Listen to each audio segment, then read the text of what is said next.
साहब, पाकिस्तान माजी में भी कई बार कुदरती आफात का शिकार रहा है। 1950 से अब तक तकरीबन 29 बड़े सैलाब आ चुके हैं। 1998 के तबाहकुन सैलाब के बाद 2010, 2014, 2022 और अब 2025 क्या वजह है कि हुक्मरानों से कोई ठोस पॉलिसी नहीं बन पाती है? जी, बिस्मिल्लाहिर्रहमानिर्रहीम। बिल्कुल आपने सही फरमाया जी कि ये सैलाब पाकिस्तान में कोई नया फिनोमेना नहीं है। ये तो 1950 की दहाइयों से आ रहा है। और एक्चुअली जो नेचुरल डिजास्टर्स पाकिस्तान में आते हैं उनमें 90% नेचुरल डिजास्टर जो है वो ये सैलाब के साथ ही लिंक्ड होते हैं। क्लाइमेट चेंज से अब सिर्फ ये हुआ है कि इसकी जो फ्रीक्वेंसी है वो बढ़ गई है। अब आपने देखा है पिछले तकरीबन दिहाई के अंदर हमने 3 या 4 बड़े सैलाब जो हैं वो, जिनको सुपर फ्लड्स कह सकते हैं आप, वो पाकिस्तान ने एक्सपीरियंस किए हैं। लेकिन मसला क्लाइमेट चेंज का तो है ही है कि उससे आपकी फ्रीक्वेंसी भी बढ़ रही है और जो जो स्केल है डिजास्टर का वो भी बहुत ज़्यादा इंटेंस हो गया है। लेकिन मसला उतना ही हमारी तरफ है कि जो मिस गवर्नेंस है उस पे हम अनफॉर्चुनेटली कुछ सीखने के लिए तैयार नहीं है। और यहाँ पर हाईएस्ट लेवल पे प्राइम मिनिस्टर साहब ने भी 2 दिन पहले एक स्टेटमेंट दिया जिसमें उन्होंने कहा कि जी 2022 के सैलाब से हमने कुछ नहीं सीखा। वैसे तो बहुत अच्छी स्टेटमेंट है, अवाम के जज्बात की अक्कासी करती है। लेकिन मसला ये है कि ये सीखना किसने था? आपने या मैंने सीखना था या हुकूमत वक्त ने सीखना था?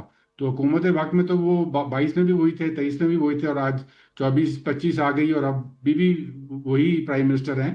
तो सीखना तो गवर्नमेंट ने था और गवर्नमेंट ने अपने सिम्त को दुरुस्त करना था। और अपनी जो उन्होंने गलतियां महसूस की 2022 में, जो कि बड़ी एविडेंट थी कि हमारी स्टोरेज नहीं है, हमारे गुजर गांव के ऊपर हमने अपने कंस्ट्रक्शन की हुई है, अपनी ड्रेनेज के हमारे प्रोसेसेस ठीक नहीं है, डिजास्टर के लिए जो अर्ली वार्निंग सिस्टम्स हैं वो इन प्लेस नहीं है। ये सब कोई रॉकेट साइंस नहीं है। इसके लिए किसी नई पॉलिसी, किसी नई स्ट्रैटेजी की जरूरत नहीं है। सिर्फ पॉलिटिकल कमिटमेंट रिक्वायर्ड है कि हाँ। ये चीज हमने करनी है पाकिस्तान में, वरना ये सैलाब तो आते रहेंगे पाकिस्तान में, ज्यादा इंटेंसिटी से आएंगे और इनकी जो तबाही है वो बढ़ती जाएगी पाकिस्तान में। हम्म। और उस डिजास्टर को जो डील करने के लिए जब आपको पैसा खर्चना पड़ता है तो वो तकरीबन जो वर्ल्ड की स्टेटिस्टिक्स हैं वो 7 गुना ज्यादा पैसा आप खर्चते हैं। तो hmm. Prevention is always better than cure in this in any climate disaster.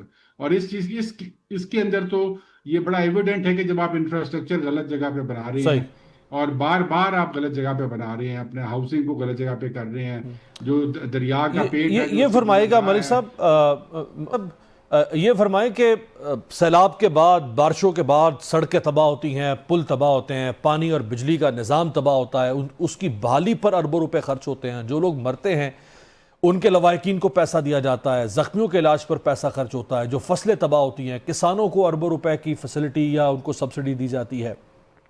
इसके अलावा और बहुत पैसा खर्च होता है बहाली पर। यही अरबों रुपए जो हुकूमतें नुकसान होने के बाद खर्च करती हैं, यही अरबों रुपए नुकसान होने से पहले नहरें बनाने पे, डैम्स बनाने पे, झीलें बनाने पर खर्च क्यों नहीं किए जाते? ये एक आम फहम सी बात है, ये हुक्मरानों को क्यों समझ नहीं आती है? क्या हुक्मरान समझना नहीं चाहते, या जब इंसान हुक्मरान बन जाता है तो उसकी अकल माऊफ हो जाती है, उसकी मत मारी जाती है? होता क्या है? बस इसमें यही है कि बात मारी जाती है। और दूसरा ये है कि ये एक अनफॉर्चुनेट चीज है। और इस पे तो बड़ा रिसर्च भी हो चुकी है कि ये डिजास्टर भी एक इंडस्ट्री है दुनिया के अंदर, और इससे लोग फायदा भी कमाते हैं। और वो इसी प्रोसेस के अंदर फायदा होता है कि जब आपने गलत चीजें बनाई हो, वो जो तोड़ फोड़ होती है, उसकी रिकंस्ट्रक्शन होती है, उसके अंदर मेजर ठेके मिलते हैं लोगों को, फिर वो दोबारा दरिया के बांध जो है वो उसी जगह पे बनाएंगे, फिर दरिया आएगा अगले साल उसी को तोड़ेगा। कई बार वो आते हैं, वो बांध बनाए होते हैं और वो कहते हैं जी कि यहाँ पर तो बांध कभी वो सैलाब जो है वो बहा कर ले गया है। ये एक तमाशा है ये। और ये अनफॉर्चुनेटली इसके अंदर वेस्टेड इंटरेस्ट भी हैं और इसके अंदर लोगों को फाइनेंशियल फायदा भी होता है, लेकिन मुल्क का, अवाम का इसमें नुकसान भी होती है, तबाही भी होती है, और जानी और माली हर किस्म का नुकसान होता है।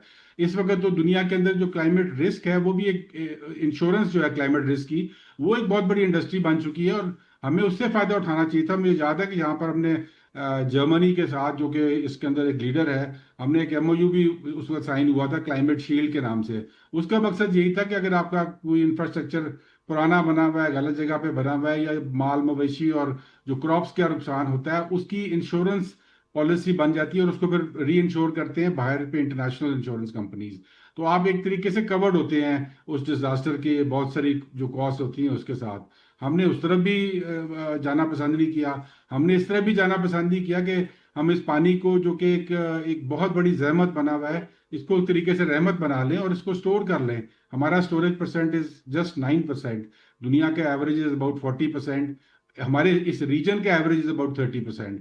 चाइना में तो हजारों, मतलब 10,000 से ज्यादा डैम बने हुए हैं चाइना में।